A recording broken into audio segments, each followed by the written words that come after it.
I'm Jemay. And I'm Jay Trent. And today I'm going to pull up our itinerary that Jemay made for us. So thank you, Jemay. In the meantime, fuck Gilbert Arenas just for a plethora of reasons. Um, Oh, no, no free promo. That man is going to burn in hell, so Nasty hopefully he man. enjoys it. But that's off the cuff. Um, Let me see. I guess first we can kind of talk about the kind of recap some teams and if we feel any different about any of the teams than we felt last week.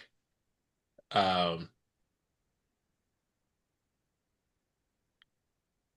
it really, some of these teams still look like dominant as far as especially the Lynx and Liberty. They just look a tier above everyone else. Like I I it don't need like they playing the same sport as everybody else, especially when the Lynx get in the second half. Um Phoenix is also for some reason just deciding not to lose regardless of the circumstances. Um it's really just Satu and some people off the TM and they're getting it done. So maybe that man has some type of point. I don't know. We'll see.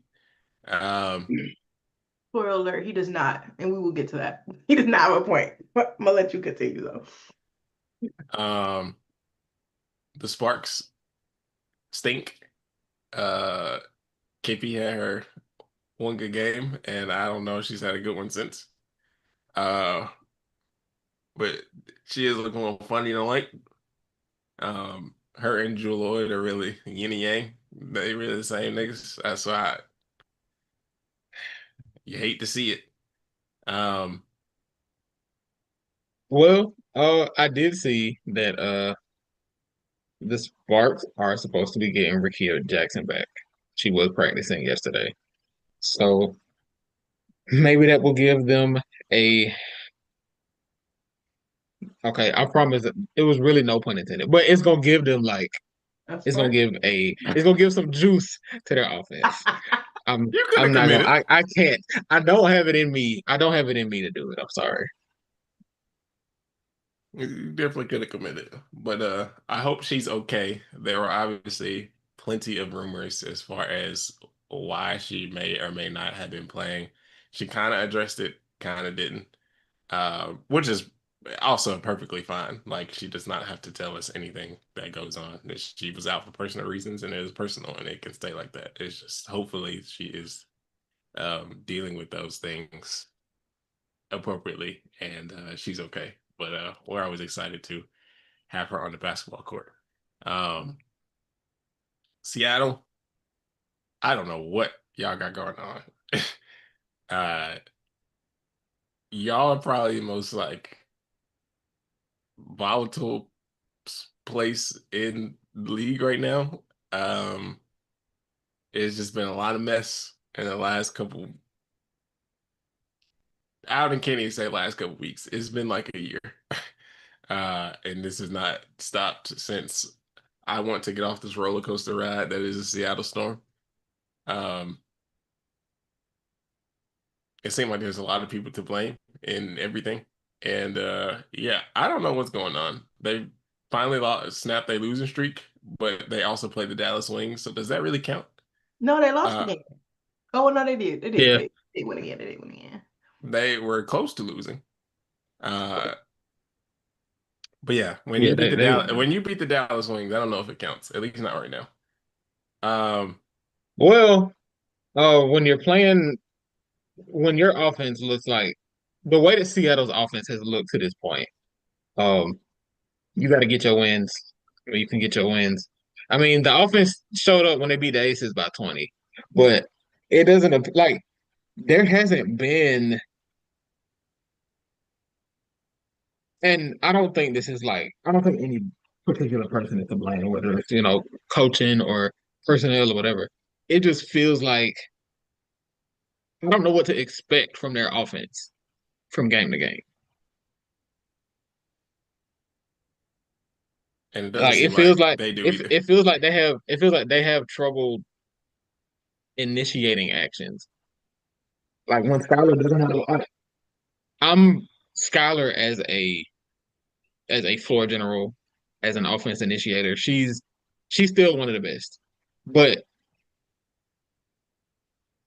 maybe the team just doesn't have enough shooting. So I feel like there's too much variance for them on that end to this point. What I guess we've talked about some hypothetical trades. You would think like 6 games into the year or 7 games to the year is kind of too early for some hypothetical trades. But then Lee Rue asked for a trade because her representative said, "Hey, y'all said this is going to change, and it didn't." So, Which never mind. Go ahead. uh, are there some reasonable trade options that would fix some of their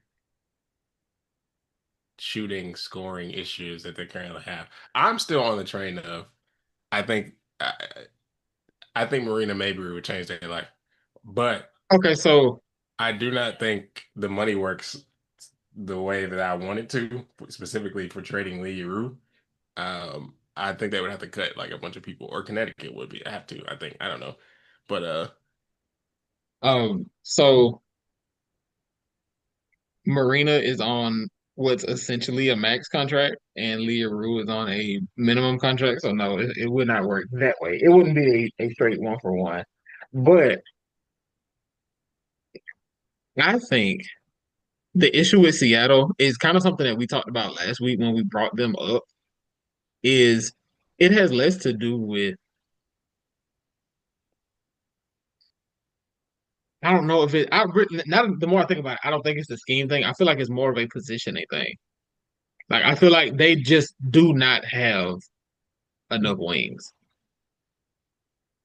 So like when you look at their rotation, because let's look at the rotation that played in the game yesterday against Dallas. How many wings are in this rotation? Is it just Gabby Williams? I Yeah, mean, because yeah. It's just Skylar, Zaya Cook, Erica Wheeler, Alicia Clark, they're not really wings. And then NECA, Ezzy, Lee Rue, Dom, those are all centers. Well, Alicia Clark is more of a four, and I guess NECA is too, but they're like, you wouldn't consider either of them wings. I'll say bigs. well, So they start Alicia as they try yeah, to start they do Alicia as a they wing. do start her at the three, which I remember earlier I said that, I would be against that in a vacuum, but they don't have a choice really. Unless unless they start Erica Wheeler at the two and Gabby at the three, they don't have they just don't have they don't have wing depth. Like they don't even have wings in their rotation. So they're kind of it's just a less than ideal situation offensively for them. And so it seems like in the game, in most of their games, it feels like they're kind of dependent on their defense keeping them in games and dependent on Gabby hitting shots, which she had 18 yesterday. So 18 for Gabby, 14 and 9 for NECA, which was enough to beat Dallas. I think when you're playing against, more experienced teams, like Saturday, they play Phoenix. Is that going to be enough to beat Phoenix? Yes. I think it should be. If AT is not playing, it Yeah, should be. I think she's out. We'll get to that though. Okay. I think But the Erica Wheeler thing, like starting Gabby at the three and um getting Alicia Clark off the bench. I don't understand why that's like. I feel like the minutes where Erica Wheeler plays with their core forward, they play really well. And I don't know why that's the eye test thing. I don't know if the numbers agree with me, but I feel like they typically play really well with Erica on the floor. Um, because I do think it gives Skylar more opportunity. Like Erica is able to initiate the offense, so Skylar can get some shots off. I mean, it can't help. It'll help if Ezzy could get some shots off. Yeah, Gabby can get some shots off. So like, I don't know why that's not more of a like a thing um for them to do.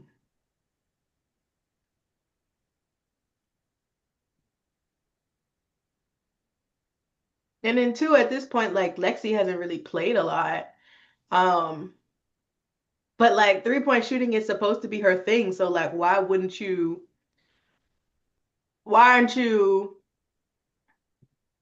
spending why aren't you doing something to the lineup to at least get her, 5 minutes here or 5 minutes there or like I don't know. I feel like there's reasonable I feel like it's reasonable enough to essentially play your whole team. You are and Yeah, like your starters getting all Skylar, NECA, and Gabby playing damn near. They're all averaging like 32 minutes, which just feels like maybe not, like maybe not a sustainable like way to play basketball. And I get on maybe when the aces maybe that's allowable, but like not being able to play Zia Cook or Lexi Brown against the Dallas Wings. Maybe you have a versatility issue that you shouldn't have. Like you probably shouldn't have.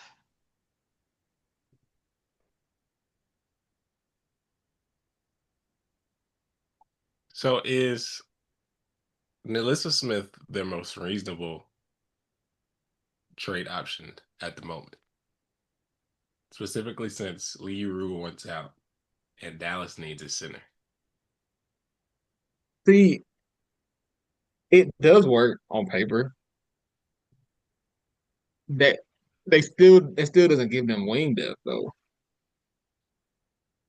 Because even Nalissa is more of a Melissa is for she's sure more of a forward. yeah, she's more of a like pick and pop forward that can, roll and cut. Like she's not a wing. Like it works money wise. Like Yeah, yeah. I mean, get down to it. It works. Yeah. right, like if you're trading Lee Rue and you're trading Katie Lou's contract, then yeah, you can get Nalissa and a rookie back. But basketball wise, I don't think that fixes it.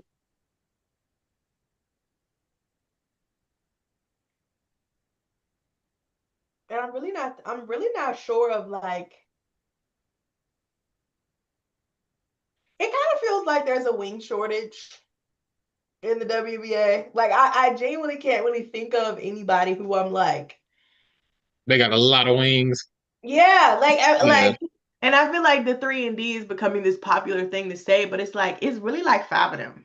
Like I mean, you got Leonie Fevich, New York not coming up off her. Kennedy Burke, I don't think they want to get rid of her either.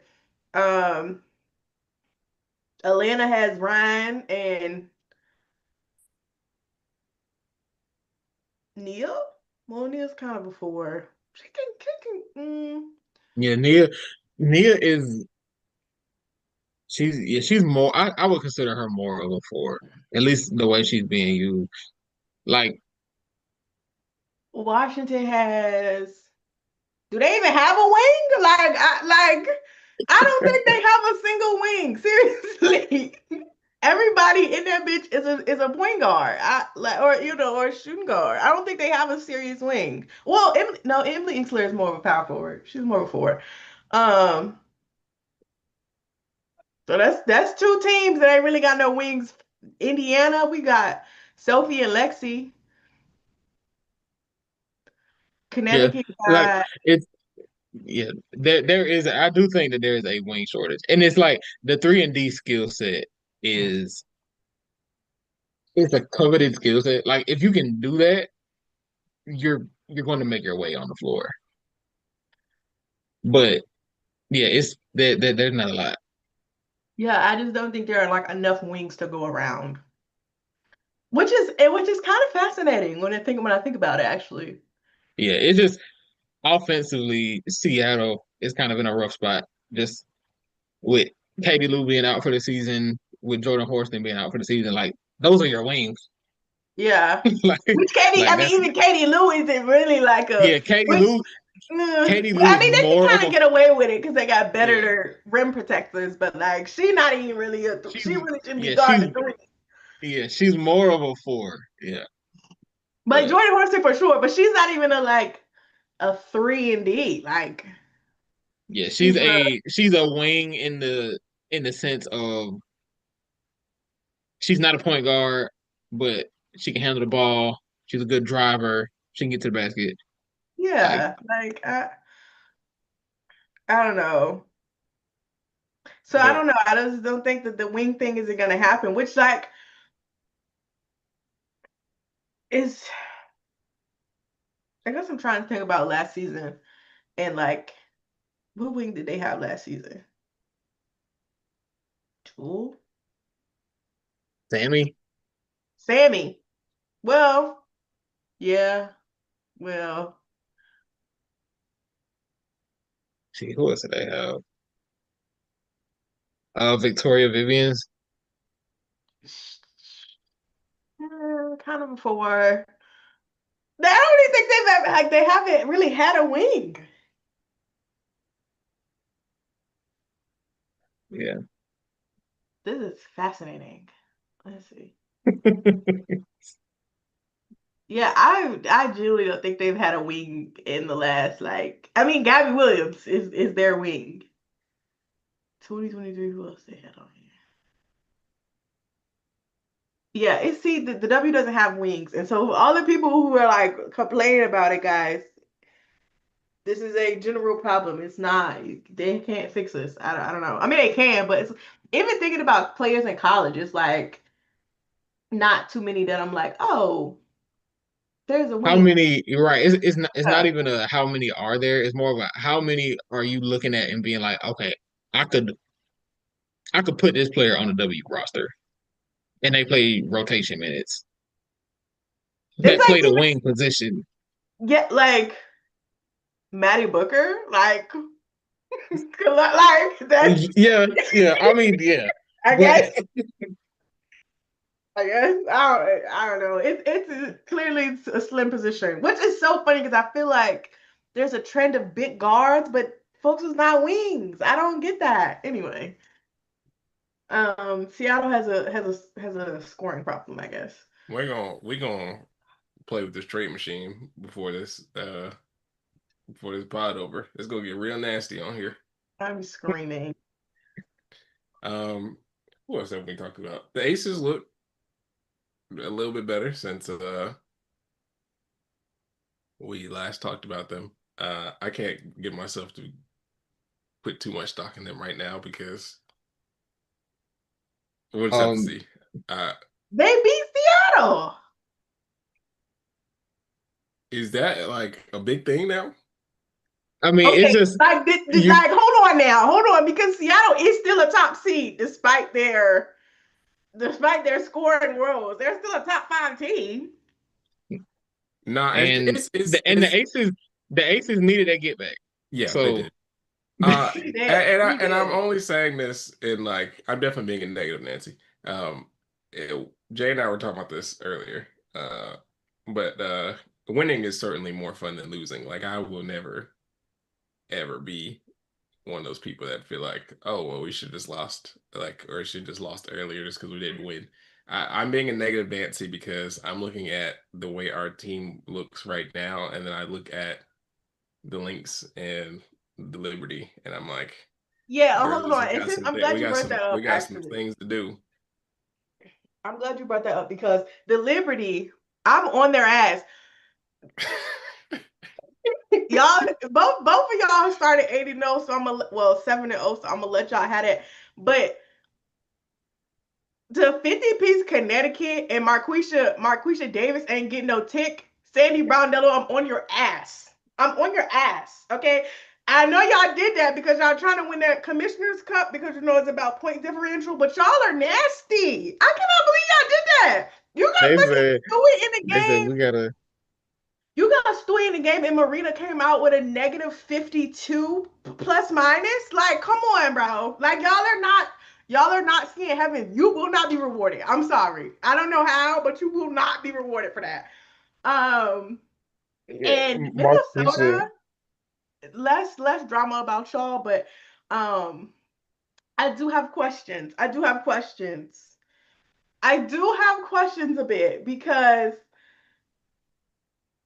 they've won. They pulled it out. Natisha had him in hitting that Oh corner. yes, the shot. JJ, Yeah, she yeah. did. She did hit the shot. Um, but I just feel like they're both doing really well. So I'm not gonna drag them. But like the at least the gap for Minnesota isn't that wide.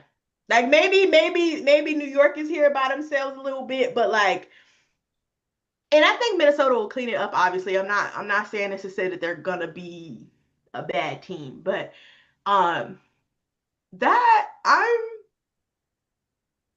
concerned because even when they played Connecticut early on, they really shouldn't have beat them. And honestly, that man should have got in that presser and was like, them bitches didn't need no help. We was already going through a scoring drought, and y'all was the foul call was nasty. In my own home, he should have got up there. He should have got there and said something. Um, but even then, like y'all had to walk down Connecticut. I don't know. I can't believe in you right now. I can't believe in you. Courtney Williams has been. Y'all know that's my girl. Love her down, but like she's been playing a little bit some nasty basketball, and like again, I think they'll clean it up. Everybody is already writing the script of Liberty and Lynx going back to back, but I just don't feel like. I just feel like I don't feel like I've watched anybody and been like super amazed. And like I can't take the Liberty beating like the Valkyries or Connecticut, beating the Connecticut by 50 and beating the Valkyries by 20 in that first game, and then almost losing. Fucking Stewie having more field free throw attempts than the whole team up like that. Investigations need to be had. Anyway, I can't really take them seriously because like the Liberty played the Fever and y'all almost lost. Like I don't know.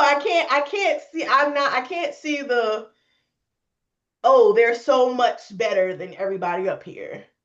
Cause it's like we can see you. We can see you. Now JJ decide that she like remembers how to play basketball, maybe, but even then, we saw how that worked out in the finals. Y'all are wishing on a prayer that ref is not seeing heaven. I'm not gonna let it go.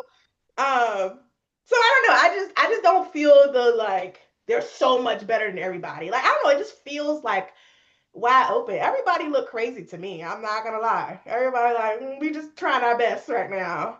So I I, can't I really get into the narratives.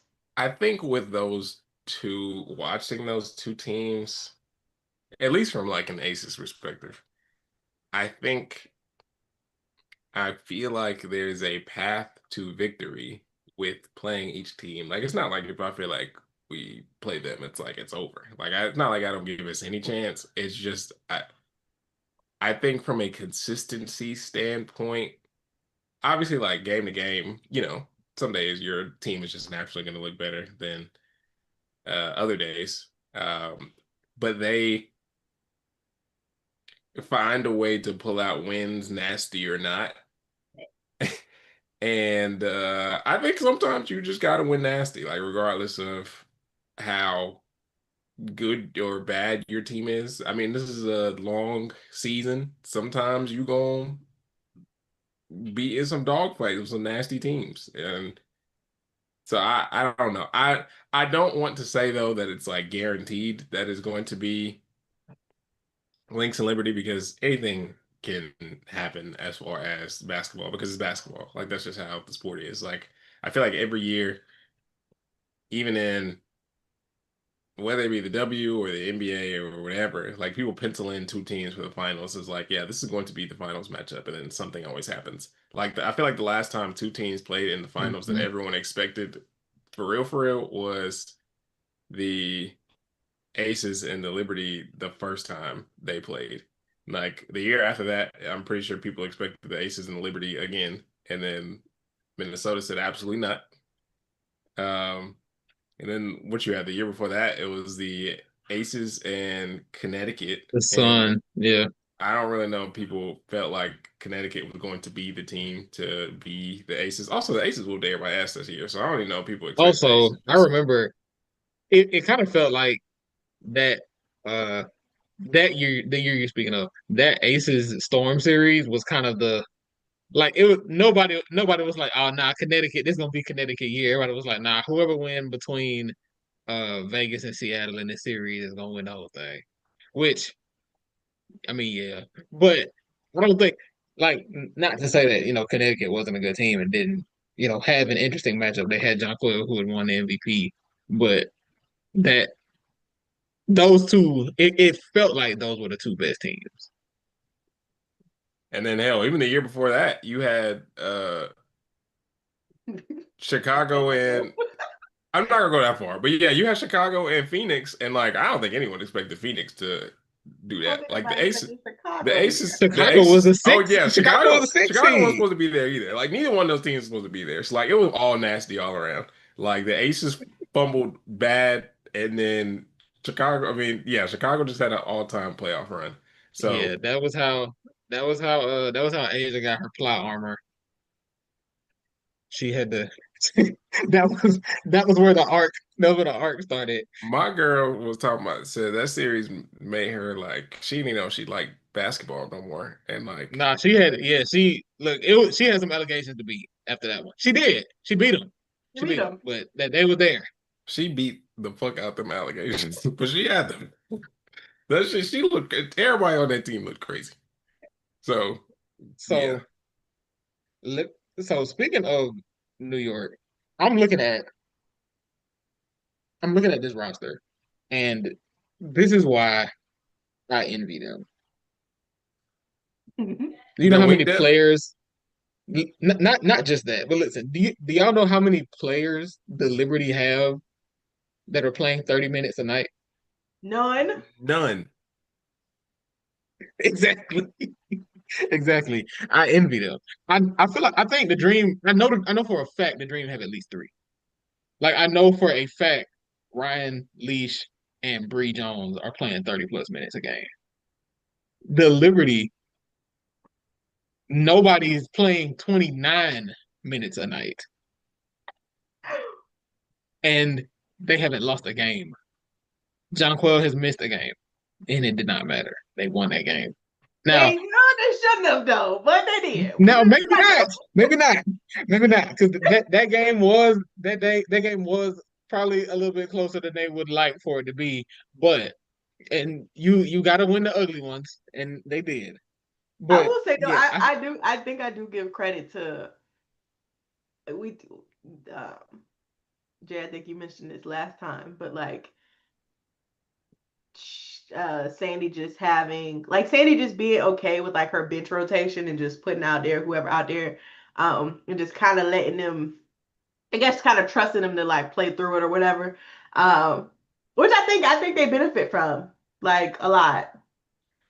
They haven't had a tough to start, I guess. I mean, they've played Vegas and Indiana, but um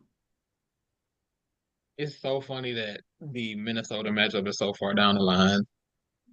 Like that's just like it's that is so funny to me. And Sandy knew when she was making this. Kathy, excuse me.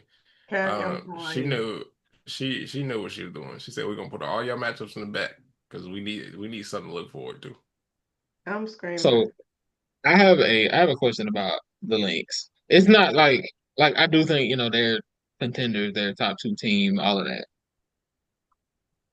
How many team are there any teams, any matchups where you feel like the slow starts will catch up to them? Let me look at who they played so far. Like in a playoff series, No, you just mean Yeah. like a Oh, yeah. regular. I mean, I don't think they're gonna go 44-0 or anything. But like in a series, is there a matchup where you feel like if they start off slow against X team, it could be a problem? the Mercury, the Liberty, um, the Fever, if everyone is healthy, um, the Aces, and Atlanta. I guess the reason I'm asking is because Nafisa Collier is playing 35 minutes a game, which I don't think is like a huge deal for her because last season she played about the same, but the season is longer this year. So I wonder if there's a chance that they can get to a playoff setting and kind of run out of gas, so to speak. What does the minutes uh look like for everyone The else team. on the team? Yeah. Okay, so Fee is playing. Let's see. So Fee is playing 34.9 minutes a game. 31 minutes for Kayla McBride, 30 minutes for Bridget Carlton, 28 for Courtney Williams, 25 for Atlanta Smith, 23 for Jessica Shepard, and 20 for Natisha Heidemann. Okay. That's not the craziest minutes split. I do think it can run up with them, though. I mean, I do think it can catch up with them. But this is like, and this is, I'm gonna blame Cheryl because, like, I get that there's no perfect filler for um Fee. Like, you can't, like, there's really nobody to get to replicate her. But it also feels like them not being able to play like a Diamond Miller down the stretch. Like, I feel like them not getting her involved this early in the season is going to hurt them. And I think they were kind of able to get away with it last year, but I'm not really sold that they're gonna be able to get away with that again. Like, I feel like yeah, this is pretty much the same team, but now you got a Carly, so that helps too. I think it's pretty much the same team, and I think a good bit of it was that they kind of shocked people, and Mhm. so people weren't prepared. Um, but I don't really think that's the case. Like, I do think they're talented enough to to to make it pretty far, but like I don't know, not having that like I got this in my bag is I don't know. I feel like it's not gonna be favorable for them. And I think like not getting Diamond adjusted is gonna hurt them. And I think it's a similar kind of issue, I guess, with the Aces is like they have this like one style, and this is the way we play when Age is on the floor. And I think the Lynx have this is the way we play with Fees on the floor. And you can't replicate that with your backup. Right, right. And so Yeah. it's like you kind of have to like develop something new for the next, and they haven't Yeah, because I'm done looking. that. It don't like, and I mean I like all the Jessica Shepard minutes. Like Carly Samuelson has been playing really well. Letitia Heidemann has been coming Mhm. up big. Like their bench players are doing good right now, but it's like y'all are doing good against a a a Phoenix. That's, you know what I'm saying. That's just like they wishing on a prayer over there. Like I don't. Yeah, I think so. Um, they Minnesota essentially runs an 8-player rotation. Diamond Miller would be the ninth, but she only plays 7 minutes a game. Yeah. So it's essentially a 7-player, I mean, an 8-player rotation with you might get Diamond Miller might get a stint. Like you might see she might get an extended run in the second quarter or something. So, and not to say that, an 8-player rotation isn't sustainable because maybe it is. But just down the stretch for them, just considering that they've gotten off to a slow start in most of their games to this point. I mean, they obviously they haven't lost, so it's obviously not too bad. But I think I'm just interested to see how they try to navigate those minutes when Fee is not on the floor because you can't run the same offense when she's not out there. You can't run the same defense when she's not out there.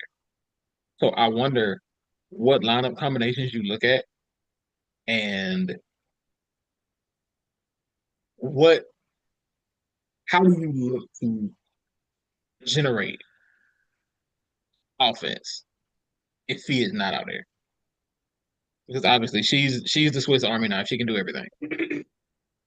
But Yeah. if she's not out there, what do you look to do? And I'm interested too because like even their schedule to start, they've played Dallas, LA, Phoenix twice, Golden State, Connecticut, Dallas twice. Um, and it's like most of these teams are bad except Seattle, and y'all beat them by the skin of y'all teeth. Not just, y'all beat them by 5. Y'all beat Phoenix, but Phoenix is also Alyssa Thomas is injured, and they don't have Ka.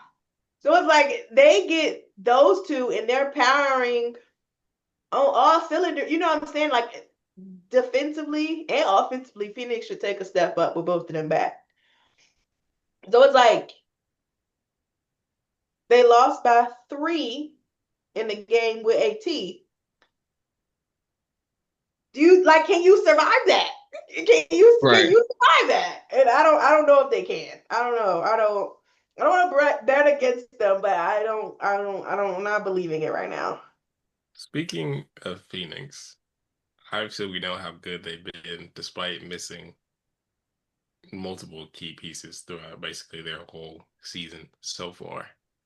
What do we feel like their peak might be?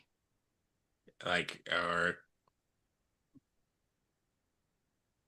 do we think they could potentially be better than either of these top two teams? I'm trying to Mm-mm. say it, but I don't think so. But it's mostly because I wonder. I don't want to say no. I don't want to say that because it's gonna sound like I'm hating, but I'm not. Like I just wonder. I just wonder how sustainable some of the shooting is gonna be. That's fair. They definitely have a lot Like, of honestly, I feel like that's maybe the part that I'm like least concerned about. mm, I think like for me, it's the up and down. Obviously, you have Ka coming off an injury, so who knows, like, how loose and like prepared she's actually gonna be. And then Satu streaky as hell, so like it's like, can she like? It kind of is resting on her being good. So I feel like in this year specifically, I don't think it's going to. I don't think they can, but like next year they run the same team back. Like I feel like I might be more positive about it. I might be like, yeah, actually, I kind of believe in them a little bit. Yeah, I mean, a team with Alyssa Thomas on it is gonna get some belief out of me. Like at least some. I guess I'm wondering. Um, Sammy Whitcomb has been uncharacteristically cold from three to start. Like she's shooting 24% from three so far this year. With she wasn't great last year. I think last year she was around 30%, but she's usually 38, 40% 3-point shooter. So I do expect there to be some positive regression on that end from her. So maybe it will end up being sustainable just because it'll balance out. Like Monique Cole McConney is shooting almost 46% from three. Like she just been on it. So if that holds, maybe they can be that good. Like she's already hit 15 threes. And clutch time threes too. They're not even just like, oh, Yeah. she like hit one like in a couple of like down the stretch. It's like she don't worry about scoring all game, and then she's like, oh, it's the fourth quarter, 3 minutes to go. I got you, big dog. It's like, okay, girl, okay. Yeah, she's been and knocking them down at a decent clip too. Like I kind of from what I saw in the preseason, I kind of figured that she would be the starter at the one, but I wasn't expecting her to be playing this well this early. Yeah, I agree. I agree. But good on her taking advantage of the opportunity. Catherine Westbell too is also not a player that I was like expecting to be like good. Yeah. I mean, like not I didn't expect her to be bad, but like Right. No, I know what you mean. She's been very active defensively. yes, 7 steals, and 11 blocks through 8 games. yes. Like give us something, girl. I think her name is Laska. Yes. She been knocking them down at a solid clip. She came Uh, up pretty big in that game that they won against LA. She had 15 points. She was getting to the foul line and she only took three threes. She was 2 for 3. But she she was knocking shots down. Um Satu has stepped up a lot. I know in that game against LA, she had 24 and 9 with 4 steals. But she's done pretty much everything you can ask for, especially in AT's absence. She's obviously not AT. She doesn't try to be like she knows what she is. But she's been very useful for them. I'm interested to see what it looks like with her and Kai playing off each other, especially when AT is back. So I too got about like 2 more months before I had to issue an official apology. I won't be doing that, but good on you. I will not. I, She I better hope she's still playing good when Kasha. She better hope. but if this The allegations will get very nasty. They will get nasty. because so She can't far keep this getting is away with this. if they still playing well and she has looked good as the number one option, the number two option, and whatever option she's gonna be when Kai comes back. I mean, she's still technically gonna be the number two scoring option, but at She'll the very probably be least, but one.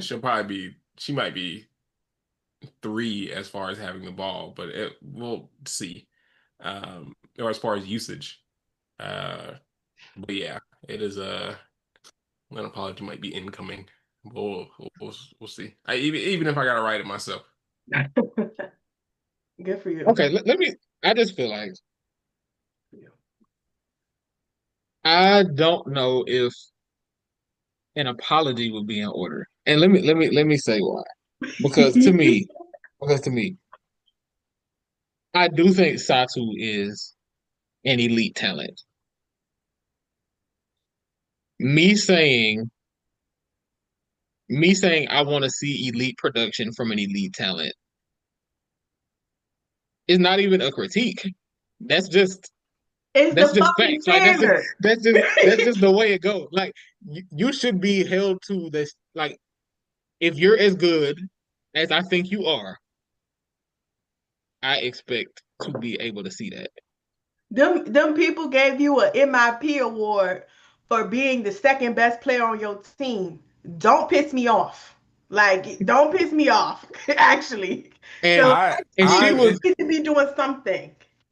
I would be issuing her an apology because I did not believe that she would match her elite talent at least not this soon. Um, because it's just not something that I feel like was consistently done. And I Because she guess didn't there play. were The there lady was were injured every 3 business days. I just don't like. Thank you yeah, for being it healthy, was girl. definitely it was definitely an availability thing, and it was definitely her choosing to play Fucking whatever EuroLeague. when she decided not to come back and play in EuroLeague and then took like another month off. I was like, all right, you kind of nasty.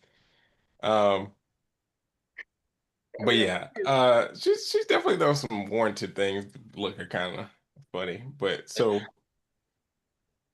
yeah, I we'll wish see, and this is not about Satu per se, but I I feel like sometimes voters will treat MIP like a comeback player of the year. And I feel like that should be a separate thing. Like I know that they don't have comeback player of the year awards anymore, so it feels like, oh well, we'll just get him this. And it's like, yeah, It just like keeps being consolation prizes. And it's like, no, you don't have to reward her because you think she's doing a good job right now. and Like, she was like she was legitimately very good. Like it was. the where the Wings were what, the fourth seed that year? Yes. yeah, Yeah. I they mean made it to the she second was round for great. the first time since they've been in Dallas. Oh yeah. They Yeah. they beat us. I remember. I remember. But yeah, like I did not he mean to was bring that up. I'm so no, sorry. it's okay. It's okay. But no, she was great that year. She had a great season. She had an all W caliber season. But I feel like, and I'm not even saying that they gave her MIP because she had missed so much time, but that's kind of what it felt like. Like it kind of felt like you're playing up to the standard that we thought you would, and that you showed us that you could do. Considering that you So were I don't all-star know at if it's one point. more of a, yeah. I mean, and it's like it's fine. Like the awards only mean so much, but it's just sometimes I just feel like if you're a voter and you felt like she improved more than any other player, then so be it. I would just like I would just like for that to be your case, and not, we knew she was this good, she just wasn't playing, but now that she is, we got to give it to her.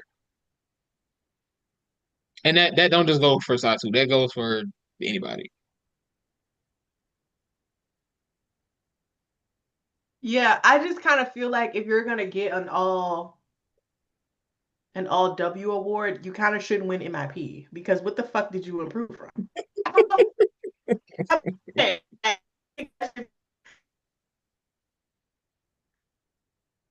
Oh, Jemay, you cutting out?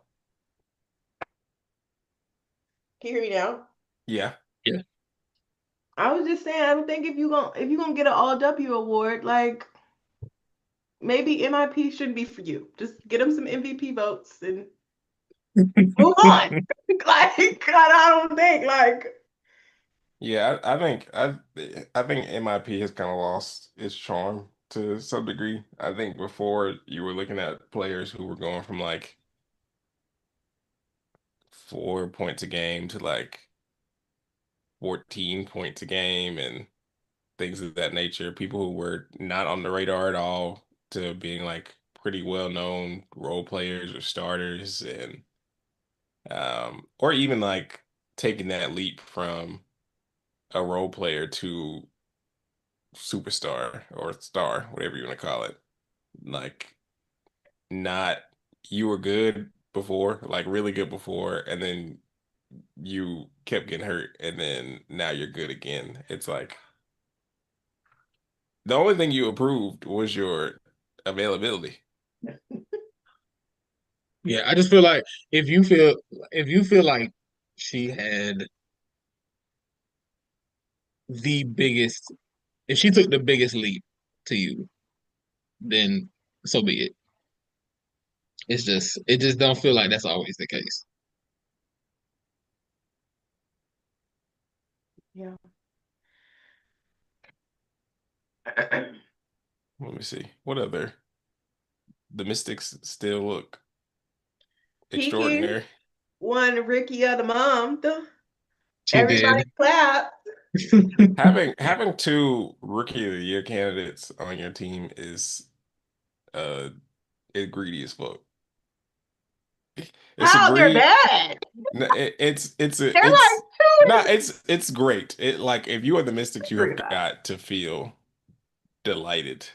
Uh, they also have a such a logjam at the front court, kind of similar to Seattle, where it's like, okay, who is gonna offload their front court first? Because somebody has to. Like everyone does not fit the same timeline.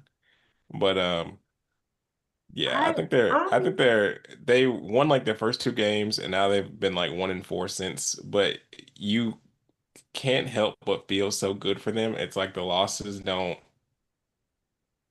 it's matter. narrative and So Yeah. it's agenda. Because when my Which it's rookie of the year was losing like this, we was getting beat over the head.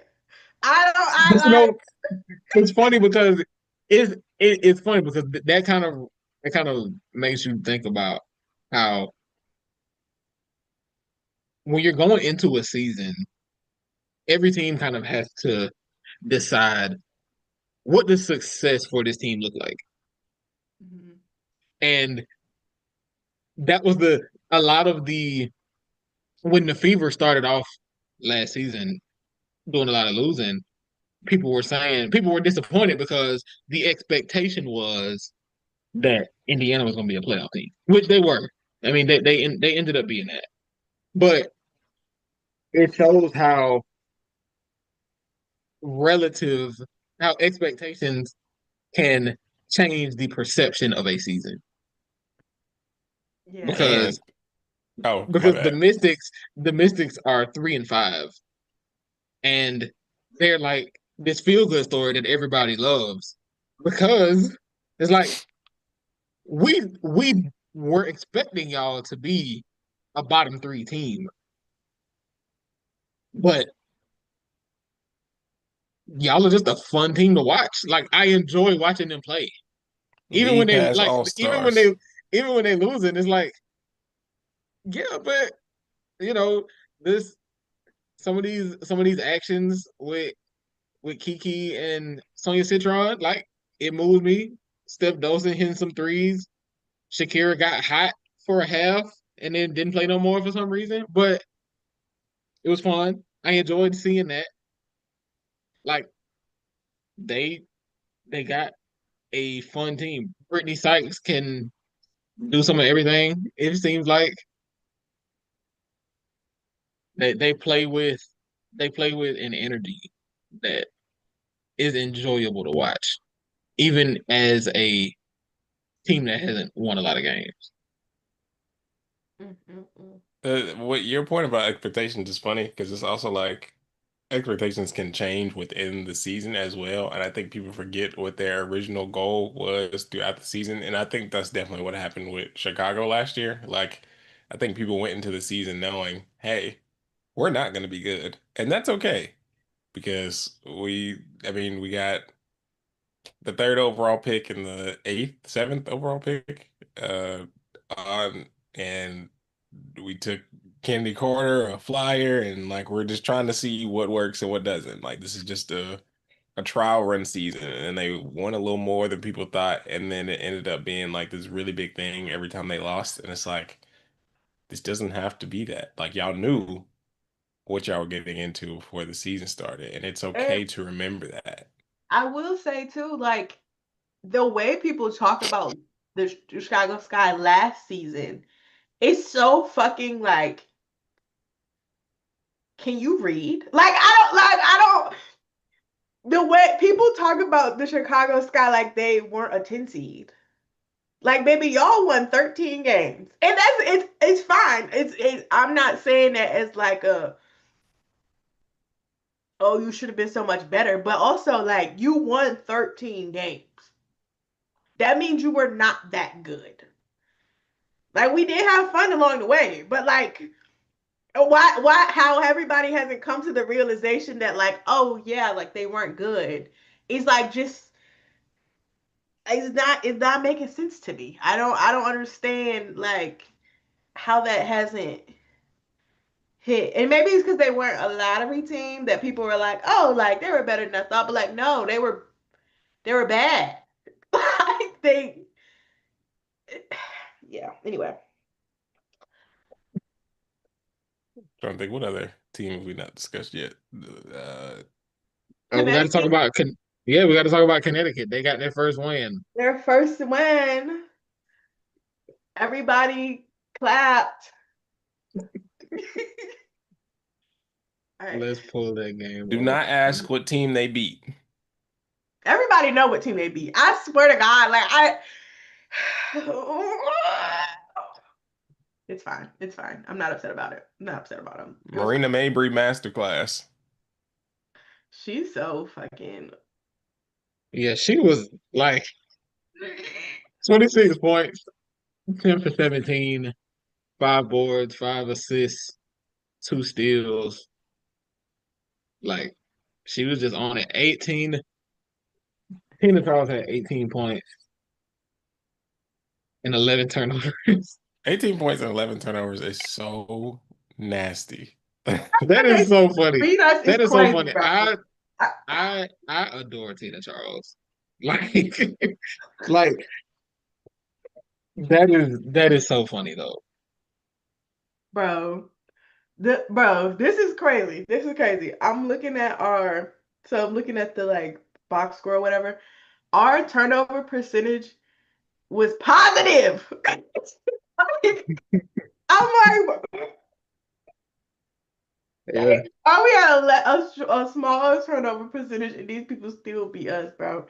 What really got me was the fucking Sinai Rivers hitting the fucking free throws. I was like, Mhm. sister, of all the times you wanted to lock in, you picked right now. You picked right now to be serious. Just very unserious basketball.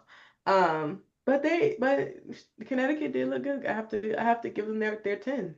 Um, I have to give them their tens. Yeah, Connecticut. I'm looking at this the what the Fever did in this game. 17 points and 8 assists for Aliyah Boston is kind of wild. I mean, that's that's great for her, but it is kind of wild. All W season on the way. Bro, she shot 8 for 10. Like I can't believe they just keep on like. Thank God. You know what? I'm thanking God that we beat the Mystics the other day. But like, Aaliyah Boston is having like 80% shooting games, 100% shooting games, and we fucking going down to the wire like we about to lose. Like y'all are about to piss me off so bad. I can't keep living like this. So Aaliyah has played 7 games so far. Would you like to take a guess how many times she has shot under 65%? One. Yes, Jemay, because would you that was like to that take a Atlanta guess? game. Probably. I'm a, So, I'm gonna go. Yeah, I'm gonna go one. Well, what else did we play? Yeah, she. No, I'm gonna say two. so it is two, but it's also because it's very close. On the New York Liberty game, she shot 63% because she was 12 for 19. Again, the only game where she shot under 65%, she shot 28% against Atlanta because she was 2 for 7. Every other game, Okay. she started the season 8 for 12, then went 9 for 13. Of course, you got the 2 for 7 and 12 for 19 games, and she's 4 for 5, 8 for 10, and 5 for 5. I do appreciate that she won this game where she shot 5 for 5. I think when a player is this efficient, she should be taking no less than 10 shots a game. So this first game against Washington, where she was 4 for 5, I think that's kind of nasty.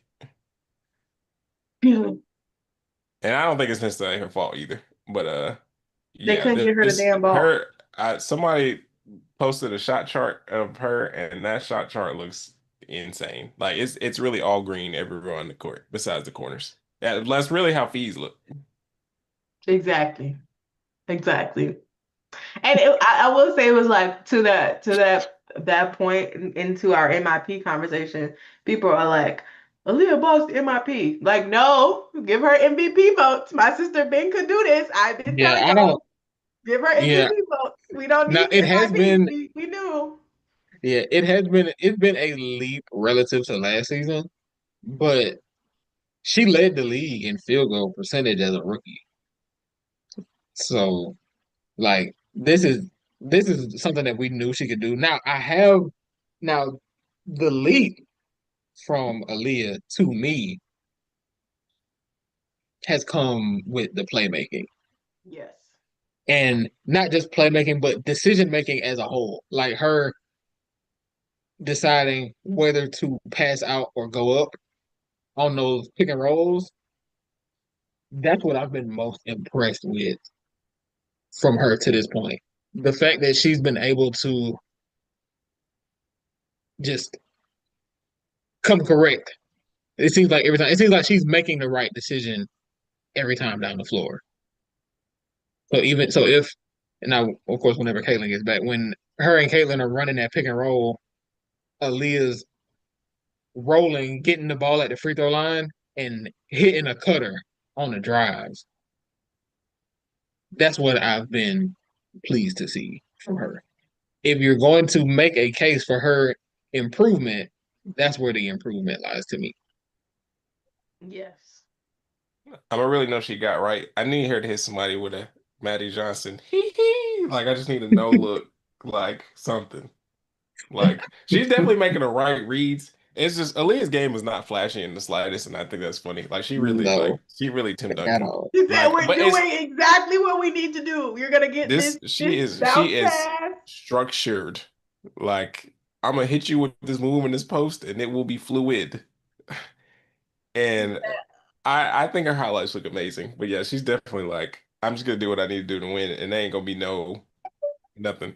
And I think it's funny, like watching her, like people get really mad at her for like, oh, she's always throwing elbows, but it's like she's really like offensive players, like they have to still have to have a space, and like you can't play basketball with your face. And Like they and then the thing, I'm not gonna get on my officiating soapbox, but the Aaliyah stuff really pisses me off because everybody's like, she plays with her elbows. You're supposed to. You're supposed to. Like this is how they teach you how to hold a basketball. Like with sorry, like the play where when Chicago was playing Dallas and Tara McCowan had the ball right here and she turned and she hit E Will in the face and they called it offensive foul. Um, I was like, Tara McCowan is 6'7", guys. Elizabeth Williams is 6'3". She was gonna get hit in the face regardless. Like, yeah, I don't know, like what you wanted her to do there. The lady, like, if you are that close to me, you're not giving me room. this isn't like a product.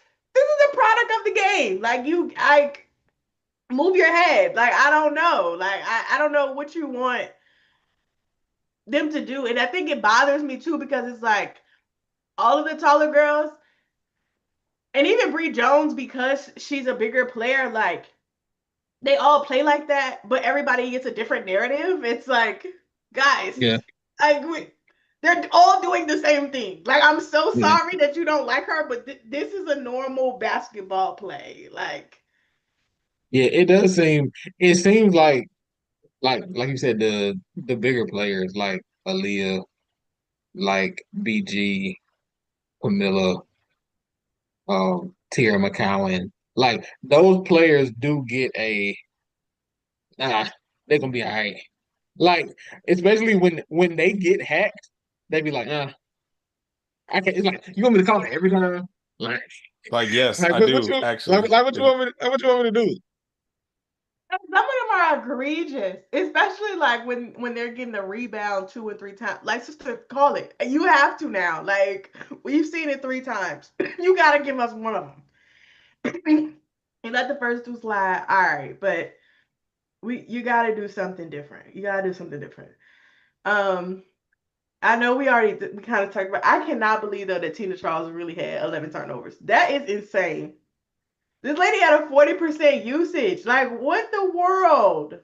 It's funny because the thing about Connecticut and is why I thought Tina Charles was such a good fit for this team. I know it's funny to say that after a game where she had 11 turnovers, but like the reason I felt like she was a good fit for this team is even last year when she was with Atlanta, because the Atlanta offense last year didn't have a lot of direction. But so when the Dream needed somebody to put up a shot, Tina Charles was like, I'll do it. And when you got a team like Connecticut that is so young, they kind of need a safety valve to say, if y'all don't have a shot, if we haven't gotten into an action, we haven't generated a good look, just give me the ball. Just give me the ball. I'll put it up there. I'll do something. So, I mean, for a young team that don't have much in terms of expectation, I think that's fine. Yeah. Which yeah, it's like you kind of need her to just do whatever she wants because like nobody else is gonna do it. But at the same time, it's like Tina, please, maybe give somebody else the fucking ball. Like, no, it's crazy. But Sanaya Rivers, the Sanaya Rivers, sneaky. I feel like the all rookie team is gonna be kind of hard this year. Mm, Um, but I feel like she has to be there. Like, I don't know. The numbers are kind of starting to pop, but like not in the scoring necessarily, but the numbers are there. They're coming. But she kind of has to have it. She has to get it. It's I yeah, think I enjoy what I've seen from her. I think by next year they probably need to all make the all rookie team, two teams. I think if they're going to expand the rosters, unless it looks like less rookies are getting cut and getting opportunities, especially with these expansion teams. I think if there's gonna be any time to make it two teams, it needs to be two teams. Because like if Sanaya doesn't make it for whatever reason, it's like obviously it's not like you don't want to give these wonderful rookie seasons like nothing to show for it in a sense because like I think they deserve their recognition in some way, but again I understand like the history of the league. Most of the rookies get drafted and do not make the team, and then most of them don't play when they get in, so it was like it wasn't no point in having two teams. But now I feel like we're getting to a point where most of them are playing because I mean you of course you got Paige, Kiki, Sonya. Um, then you got Sanaya. You got Monique uh and Catherine and pretty much the entire Mercury bench. Phoenix. All of my rookies. We might get some Dom minutes if Leah Rue gets traded. Hey, look, we was already getting down minutes. Yeah, Like like she we she getting she a playing little like too yeah. comfortable, guys. Too quickly. you got Carla. You Oh got yeah, Janelle. yeah. So like Tahina. it's So yeah, Tahina. Tahina. So yeah, it's a lot to work with. Like this is more than ever. Like this is a lot to work with. So yeah, I do hope they do that for them after a certain point. Um, I'm trying to think of who is there any other rookie we're missing? Aliyah 9. I think she may He's starting play 10. more as the season goes on. I gotta see if Becky is gonna Do stop being y'all stubborn. think? If she gonna stop being Tom Thibodeau. She played her. I She Yeah, she was know, played. but good. She she played. did. I gotta see if this is gonna be a consistent thing. Because She I has know Do no. y'all I think? keep trying to tell you, she has no choice. Becky's gonna lose I that felt job like if she she don't didn't be have fucking a I felt serious. like she didn't have a choice with Kate Morton last year, and then like Kate Morton just No, like stopped playing. no. Well, because everybody, I feel like too last season I feel like the Aces players came back prematurely. Several of them came back Mm-hmm. just so that they could be ready for the Olympics, and I feel like they should have just waited. But anyway, what were you about to say, Jam?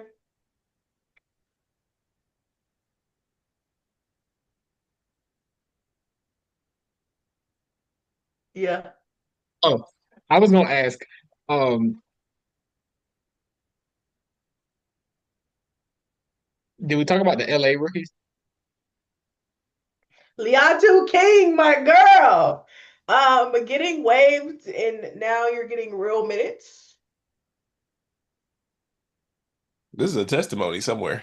It is. And I mean, Yeah, it's. I do think that that's. I think that's. I think LA is an interesting fit for her. Do y'all think what is the path to minutes for Sanaya Fagan? I mean, I watched that clip today of Lynn Roberts being like, they asked her why she hadn't got minutes, and she was like, oh, well, she's playing behind Azare and did you say Azare? Yeah, I think she said Azare and Mercedes Russell, and she's really trying to learn things on a defensive end.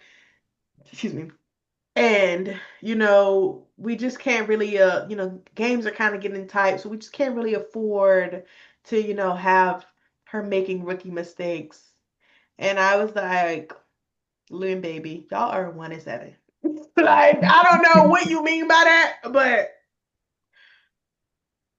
and y'all losing by double digits, girl. Like y'all not losing by like three. Like y'all are getting y'all head beat busting. So like I'm sorry, but that just doesn't work for me. That just don't really work for me.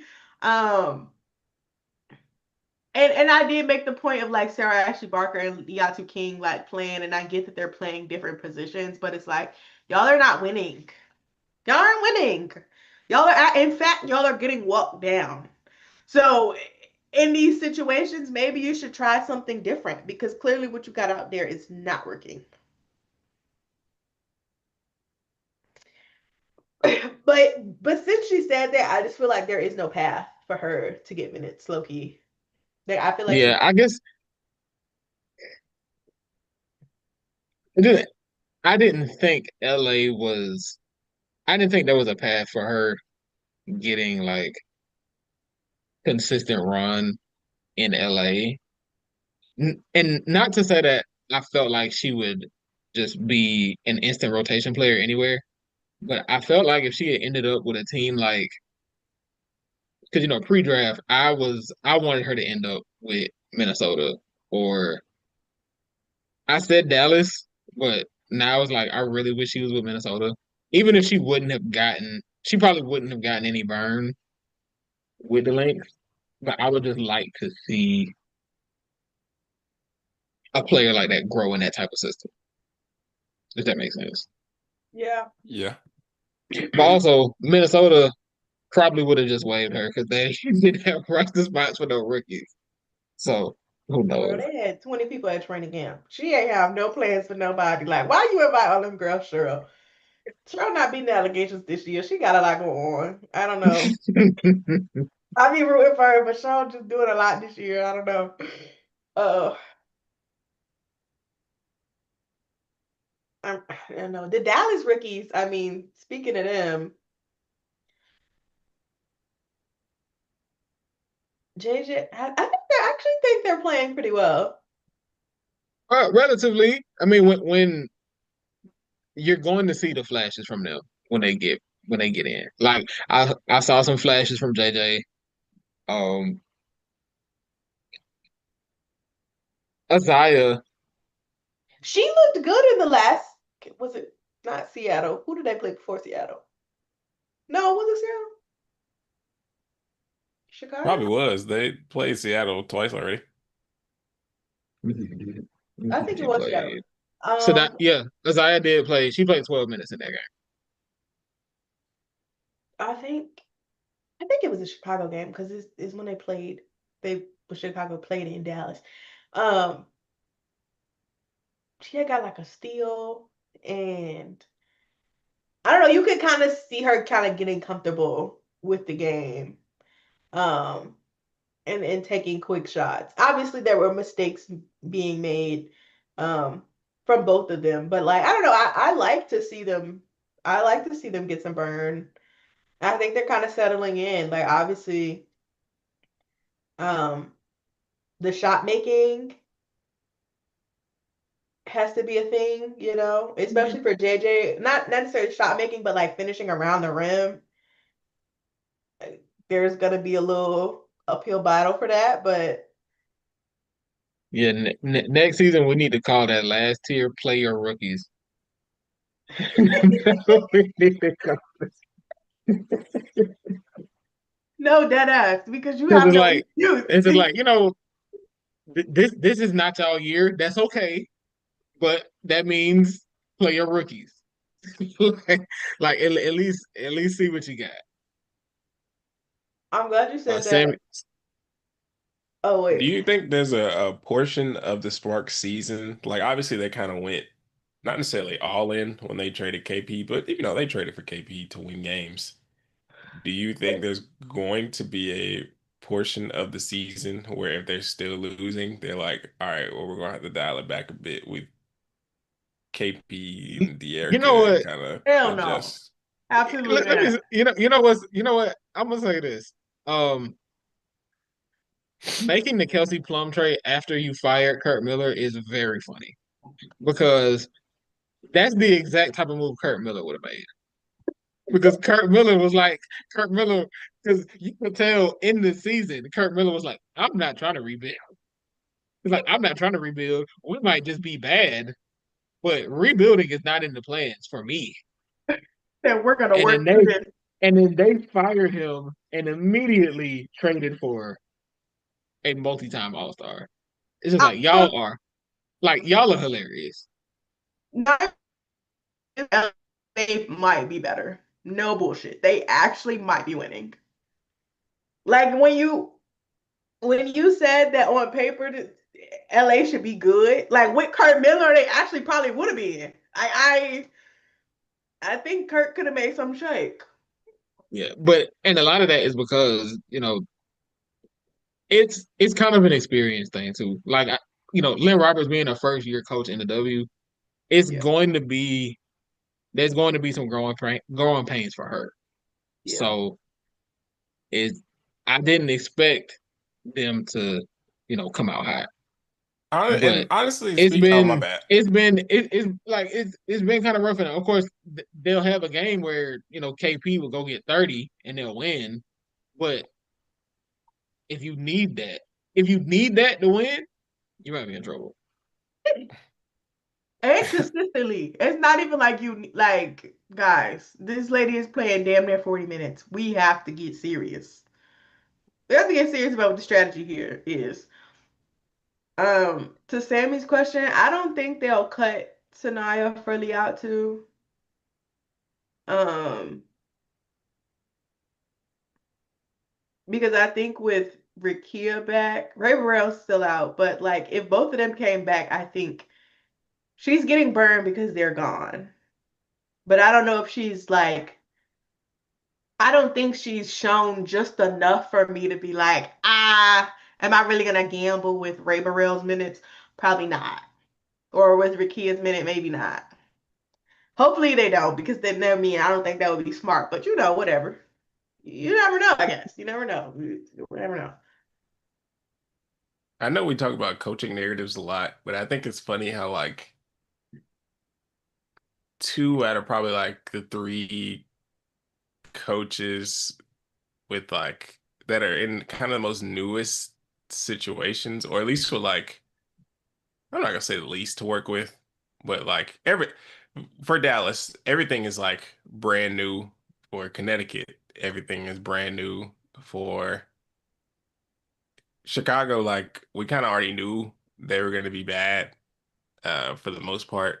And like for Dallas and Chicago specifically, like every loss is so heavily scrutinized, uh, and it falls back on the coaches so much. But then like you have the Sparks coach, and maybe I don't follow a lot of people who like the Sparks, but I mean she has a all-star guard and an all-star forward, and like they're also still losing games. And I don't really hear like much complaining about how things are ran over there. And I feel like it shouldn't be. And this is not me saying like it should be. Like Jemay said, she's a first year coach. She deserves her grace in trying to figure out her system. But it's like y'all are whooping these other coaches' asses for not winning with these young teams that we kind of knew would struggle a little bit trying to figure things out and establish this. And like another coach has a pretty established group of people, and it's like, oh, well, she's a first year, so it'd be like that. I'm actually glad you brought this up because I need to get my Dallas Wings take off. I'm actually there was a point earlier today where I was like, you know what, I'm going to stop defending the Dallas Wings, but actually I'm not. I'm not. I can't actually. Dallas, get behind me because the thing that I think really kind of got me today is the guy that I was talking to on Twitter today, who was like, he said something to the extent of like the Wings need to go after role players who are undervalued and overpay them. And I asked him, I'm like, you don't think that that's not what the Wings did this year? Like, you looked at Dejanay Carrington, Maisha Hines-Allen, and Alyssa Smith and said they're overvalued. Like, you don't think that they're role players? Do we not? Okay. Um, and then I was like, okay, well, who are you looking to get? And he told me Jordan Canada, Atlanta Smith, E. Will, Kennedy Burke, Timmy Fagbinley. And I'm just kind of in my mind. I've really been thinking about this all day because I'm like, you don't think they would be performing the same exact way? Like, what do you think E. Will is going to do differently than Maisha Hines-Allen? Defend? Do y'all not realize that, like, E. Will looks great because she's playing next to Sloot and she's coming off the bench. Okay, Jordan Canada she hasn't played this season, but she's looked excellent because you know why? All she has to do is run the offense. She ain't got to score a single point, really. She does, but she don't really need to. They're not relying on her to do too much. Atlanta Smith, while I think of that group, she's the one who's like, she would be like my top end of the group. Like she's really showing us something. But like Atlanta Smith can roam around and do the things she's doing because she's playing next to Nafisa Collier. Like, I don't know why, like, it's not clicking that these people are good because they can play their role and they can play it well. When you are asking them, you have a lineup that you're asking to score 80 points, and you telling me you don't want like we got to do the math, guys. Like I just those starters have to give us 10 points. Do you think E Will is giving you 10 points a night? No, she's not. Like anybody you just named is probably not. And they maybe Kennedy Burke is. Maybe.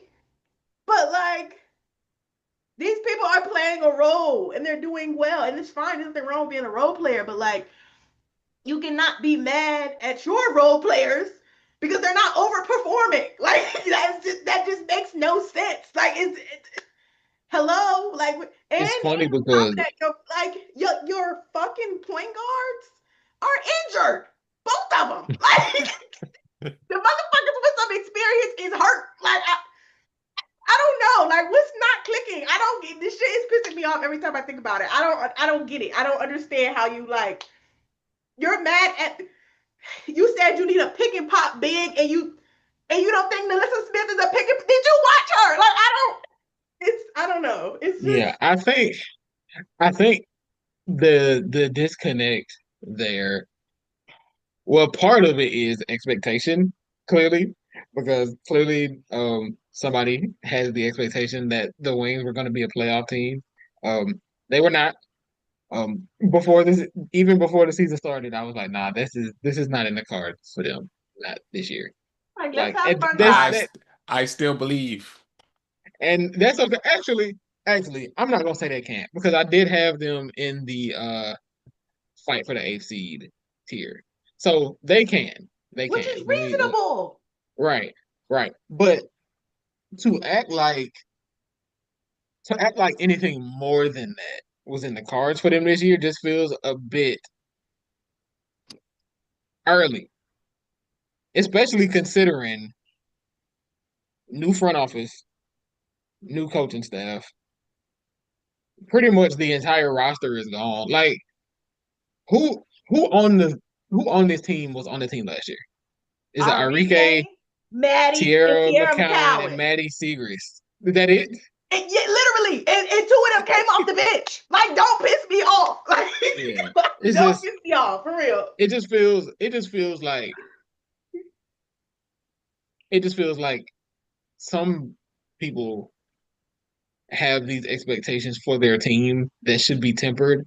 And I'm kind of saying this to myself too, because I have learned to temper expectations for my team when they make big acquisitions. Because I did this last offseason when I said that the dream would be the fourth seed.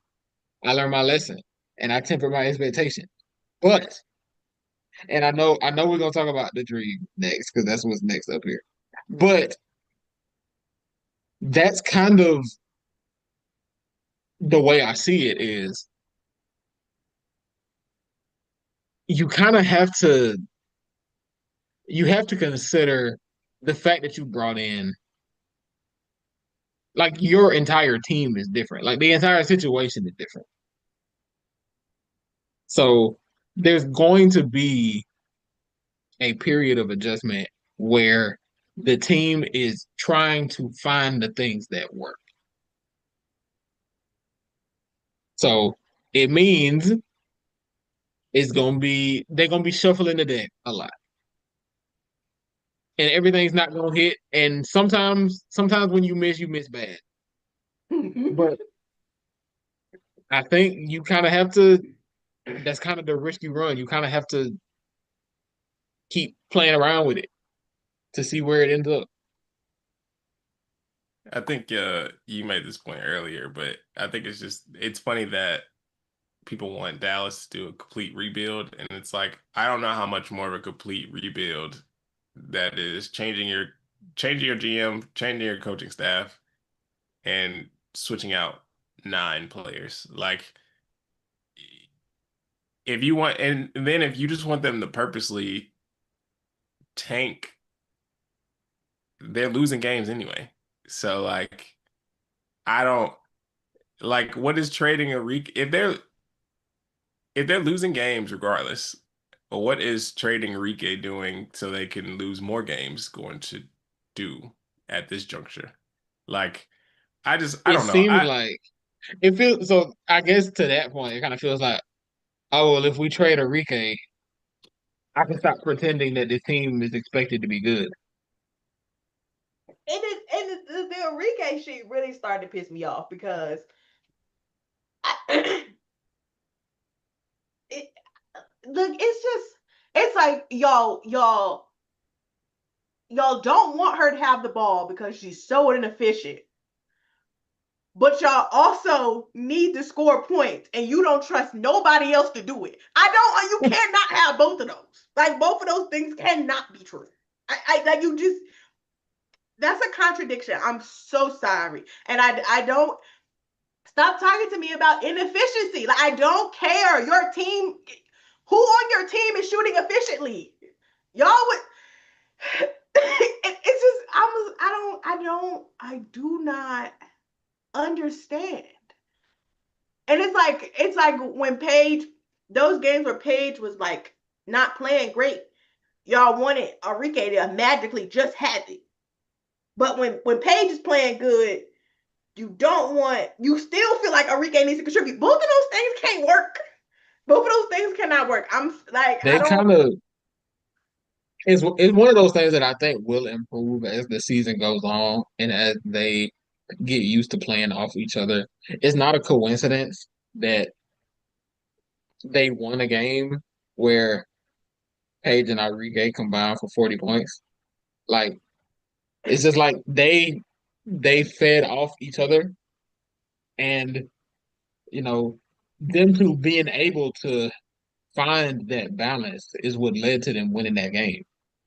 So it's things like that that you have to say, okay, well, there's a flash of what it could look like.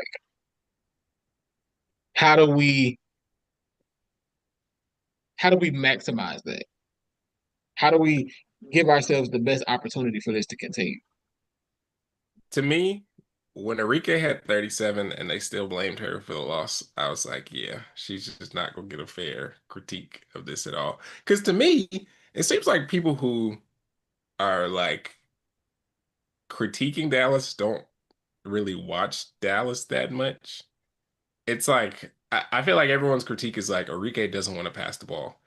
And especially since Paige never been out, Enrique initiates everything. Like she's making extremely quick passes to do things and like trying to get people open. Like even the game against Seattle, like she is making very quick and decisive moves to get people open to score.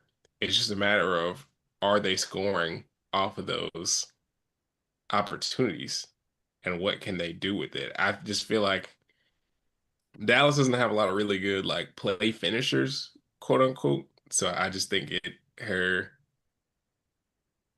is not gonna show up in the stat sheet per se. And then also, Where's the potential assist? We need to see yeah, the that's what assist. we need. And We then need to.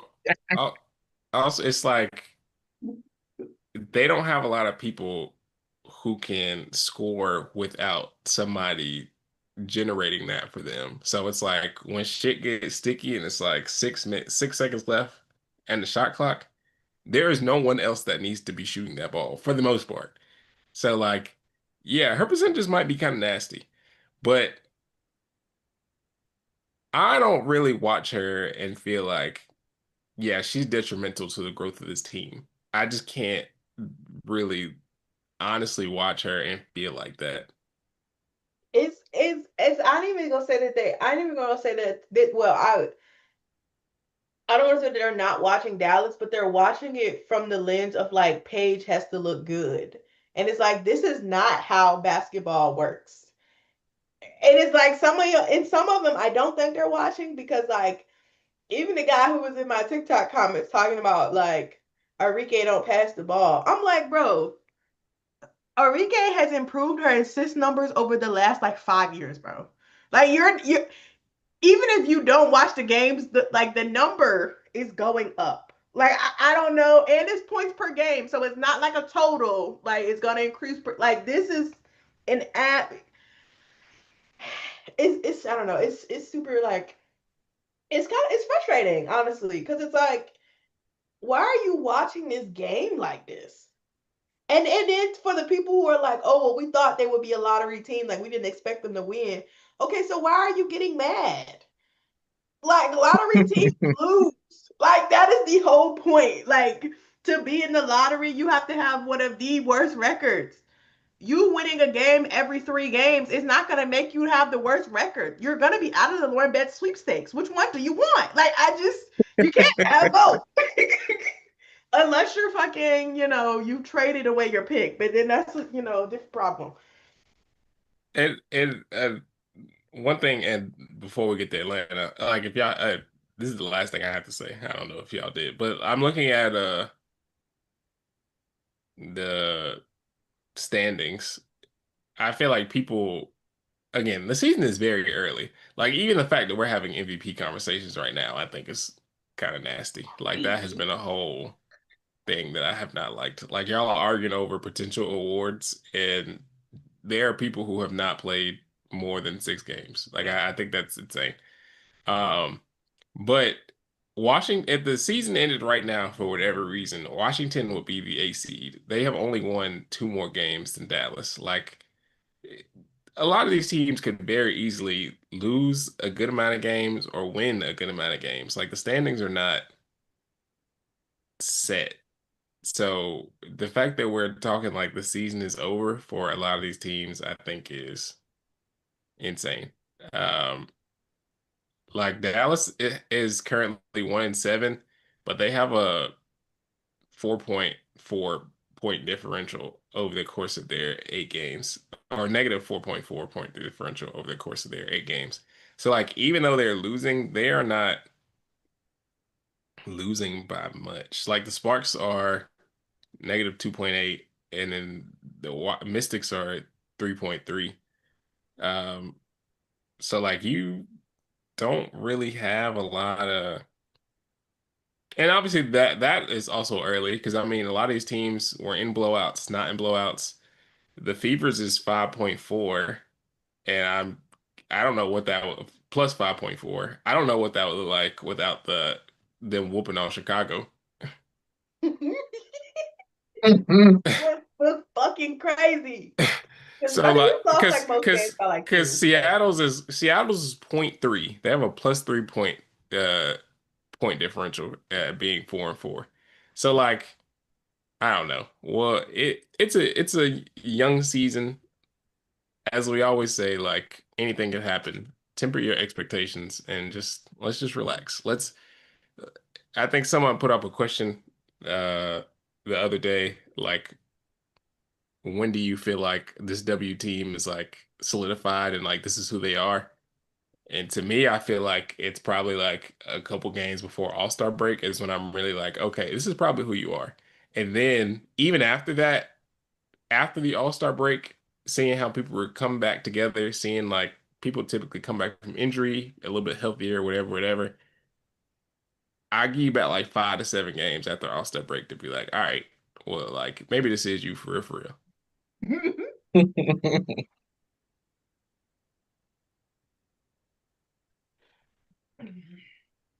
So, um, last thing.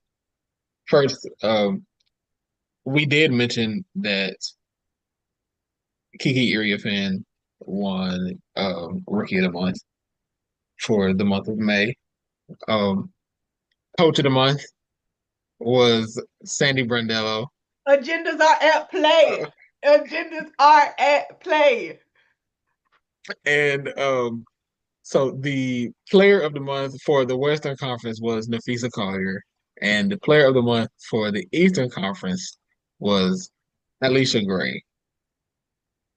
And And everybody clapped. yes, I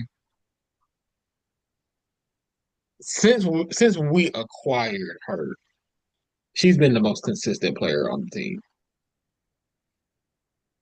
Like And probably the healthiest.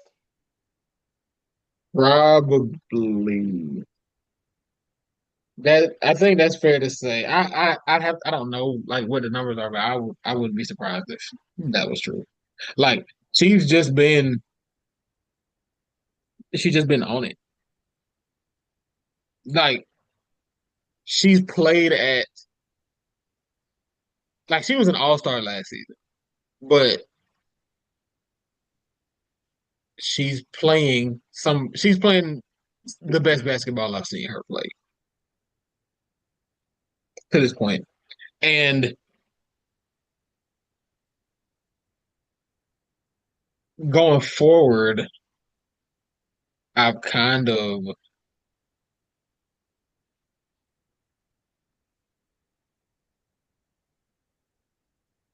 I won't say my expectations for the Dream have gone up from what they were previously because I've kind of always had an expectation that they would be a playoff team. I still don't think they look like contenders,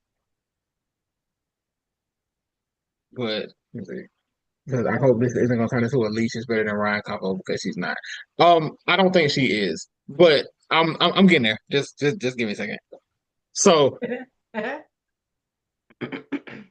and the reason I'm glad that this is coming off of that performance against Seattle where Leash and Ryan both had like incredible games. And it kind of goes back to what I said last week about Ryan Howard in the sense that I can't wait for because she has a superstar skill set. Like she has a skill set that very few players in the league have, period. So I just can't wait for the superstar skill set to meet superstar production.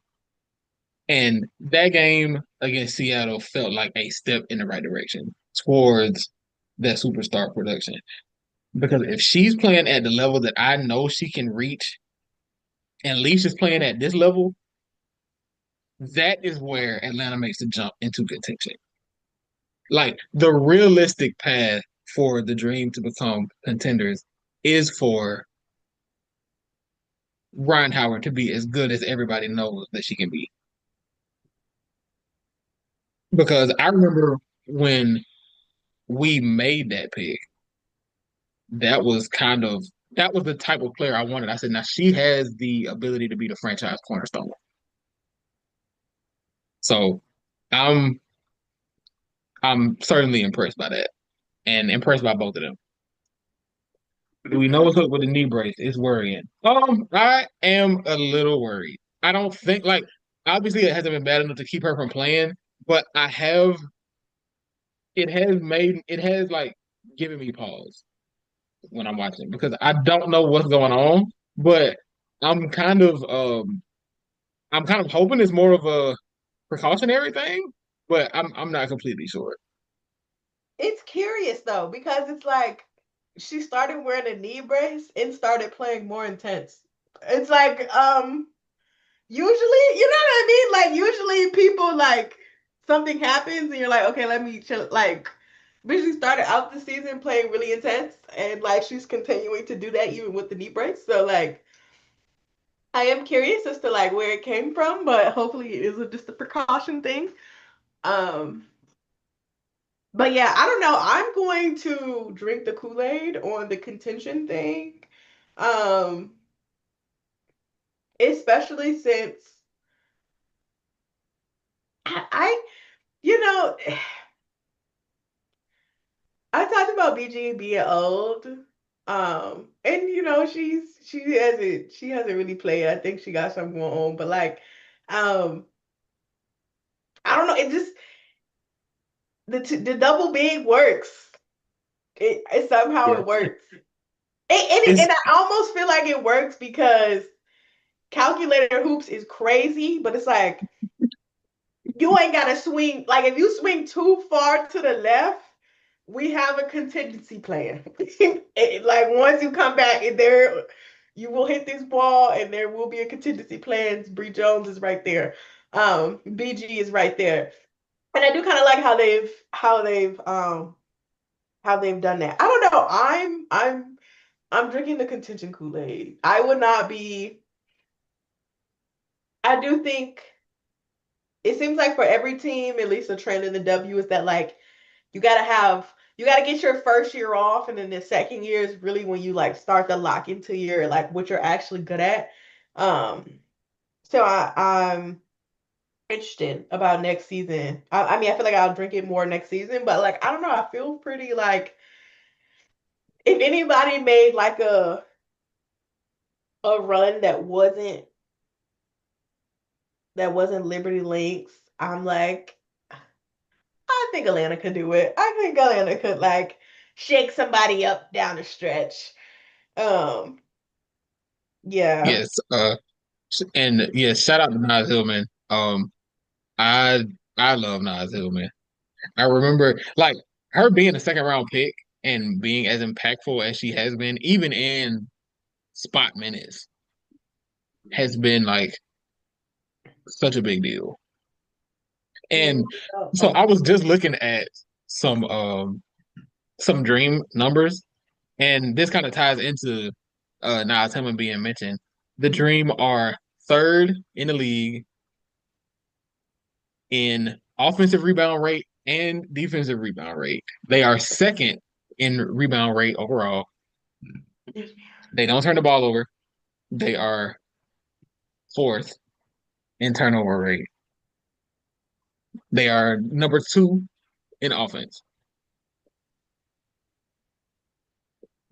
and number four in net rating. Obviously, this is early. We're 7 games in, and but everybody claps. I can't like I yes, don't know. I'm obviously ready. we're 7 games in. I don't want to like jump the gun, but I am cautiously optimistic about my team. That is as far as I can get right now. I am cautiously optimistic about my team. Jordan Canada will be back on Friday. Very excited about that. Very excited to see her. I'm glad that the injury that that she got in that preseason game against Washington was not as bad as it looked because that worried me. So I'm glad that she will be back.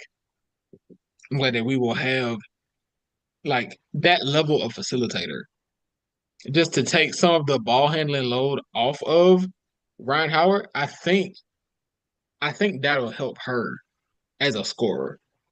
I think having JC back will kind of give Ryan the ability to get to her spots without the ball. And I do think that she'll look even better as a scorer. And she's already we know what level she can get to as a self creator. So I can just imagine her being able to get to her spots without having to create her own shot all the time. Let's get the Ryan I MVP just feel like talk going. that's a I just feel like that's it can only go up from here. I would love that. I'm gonna say as soon as she breathes on let me look at the number. Hold on. As soon as she breathes on 36%, I will be tweeting every day. Don't even worry about it. I got it. Don't worry about it. I'm with it. I'm with it. If We can start that listen, up. if that's just like 35.6, then she had 36. Do y'all know We rounding who up. who the field goal percentage leader is for Atlanta? Field Is goal it percentage. It's is not it Bree. Tahina? Who would you say, Jay? Bree Jones. It's actually Nas Hillman. You know Okay. what? I figured it was Yeah. He's somebody shooting Nah, that non-obvious. yeah. 59%. No, that adds up. Also, I've seen Nas hit a couple threes this year. Like, and I know that She's that's not her game. she's 40% from three. I mean, Like, it's only one and like a I've half, seen her. but I have to. I mean, it's Yeah, there. see, and she don't take a lot of them, and she doesn't need to. I think, just being able to. I mean, like the fact that she's able to mix that in because I think she's most effective on the glass and around the basket. Yeah. But the fact that she's comfortable shooting from the outside, I think is a good thing. Um. It almost feels like Smesco is like, if you not comfortable shooting the three, you're not getting out there. Like, and that's for any of y'all. So Which is kind of good. I mean, it's kind of worked out. It's kind of worked out. Y'all top three field goal percentages are Nas, Leash, and then Bree Jones. okay, at least okay. Yeah, Right? she's been like it's like an unreal level of efficiency. Like Leash is shooting almost 50%. considering her shot diet, the fact that she makes these shots at as high of a clip as she does has been pretty impressive to me. Yeah. Shatori Walker Kimbrough has to step up. I agree. I do think I if I don't had to know. if I had to I pick like I feel like Smesco has been like mixing it up enough to where like not earlier I was like the Lynx don't have like I'm worried for them because they don't have like a second punch. They don't have like a backup thing going. I feel like I don't have that concern for Atlanta because I feel like Shatori, Maya, Tahina, Nia, like they haven't like every game they haven't played really well, but there mhm, has been a game where they've played really well. And like, you can still see the like the visions of them being able to do stuff, but it's like he's been mixing it up so much that it feels like somebody off the bench is gonna do something, and that's all we need is just somebody to do something. yeah. I do think I do think Shatori has kind of the jumper's not falling for her right now. Now also um the Dream have kind of been in a position where if she don't have it, we can just pull her. Like so that's been part of it too. But I do think there will be some positive regression for Shatori. Like she I expect the jumper to improve because right now she's shooting 25% from three. I don't think that stands. Yeah. Uh, is that a low for her? I don't know. I feel like when I think of Shatori, I don't really think of 3-point shooting anyway. So like maybe she has a better clip than I thought. I mean, she's what average. She's averaged like two, almost three a game last Yeah, year. she's not a high volume shooter Yeah. last year she was 33%. Year before that she was 39%. So like she's used for her career, she's around 34, 35% from three. Yeah, And and I this year feel she like that like so her getting more comfortable in the mid range. I know that's not his bag, but like I feel like her being able to get some more of those shots, I think will like help out a little bit more than yeah. Yeah, I think I do think she'll be more comfortable with the jumper at some point. Like it don't have to be the three yeah. always, but I do think she'll be more comfortable with it because she's actually at a career low from the field. Period. So Mm. I expect her to step it up, and I'm okay. I'm feeling okay about the Dream right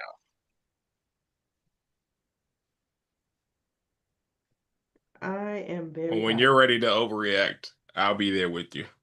now. Oh yeah, I have to. I need at least a month, like at least a month before I overreact. But I like what we. We Okay, we can overreact together. I'm screaming. I'm just gonna underreact on my team, Lord Jesus. It's gonna be okay. It's gonna be okay. It's fine. Nah, Indiana is gonna be fine. Things will normalize soon enough. Well, y'all play Chicago next, so y'all can get some uh Nah, camaraderie going. Chicago. No matter what happens, I'm gonna lose. Like no matter what. Like my team wins, I'm gonna lose. If my team loses, I'm definitely gonna. It I doesn't will matter. I will say, I know we joked like they need to just play all their games in the closed scrimmage, but I think and it's not her fault, but I think without CC there, hopefully this game commentary is a lot more normal. Um, Let but us yeah, pray. yeah. Again, not her fault in the slightest. It's just how shit goes. And then y'all play Chicago and then And then Atlanta Atlanta, right? and then New Yeah. York and then Yes. Connecticut and then Golden State. Y'all Like, could bro, really, like, why do they hate me? Why do y'all they could, hate me? y'all could go 3-2 very easily. Jemay, do you like? So I just saw in the chat it says Aari McDonald is a great fit. They should keep her. I did like the Airy minutes yesterday. Uh and I do like her fit. I don't know if we keep her. I need to go back and rewatch the game because I only watched highlights, but I like her just from a defensive standpoint. Like, Lord knows we needed that. She's kind of the reason why Brittany Sykes couldn't walk us down. I actually have to give her credit because she should be able to stay just for that. Um,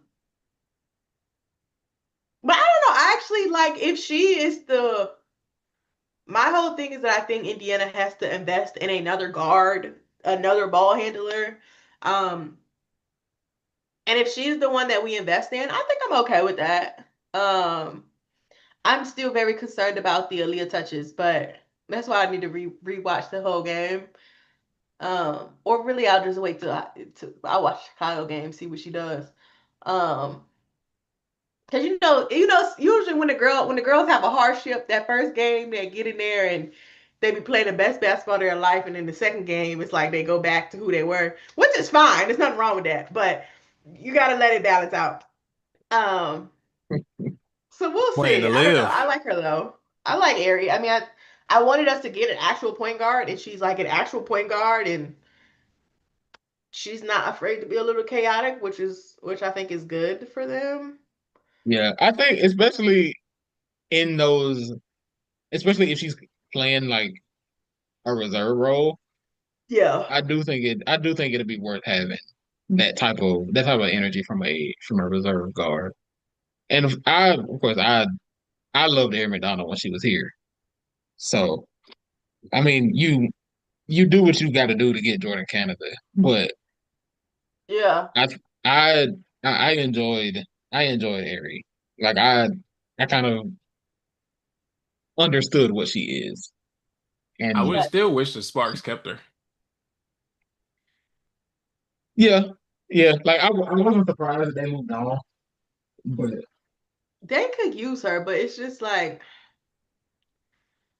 I don't know what the Sparks doing, child. I can't take them serious as a demographic. I'm so sorry to them. I can't. I don't, anyways, child. well, are all hearts and minds clear? Uh, Yes, I was gonna come through with some very nasty trade machine things, but I think I'll save that for next week. It'll just be a whole segment of nasty trades. It'll get to determine how nasty they are. Um, but yeah, I yeah, I'm good. I meant to. I'm gonna see the one. I opened Twitter and there was one there. I'm gonna send it to y'all if I find it again. But I was like, girl, can we please? Anyway. All my trades will be for agenda purposes. They do not have to make sense for both teams. You're gonna ask me why would this other team accept that, and I'm gonna be like, they don't have to. I don't know why they would accept that. Actually, this is for my benefit and my benefit only. Please. Well, yes. This has been another episode of Pull Up 3. Uh, thank you very much for joining us as always. I am Paragon Down. I'm Jemay. And I'm Jay Trent. We are out. Stream ended.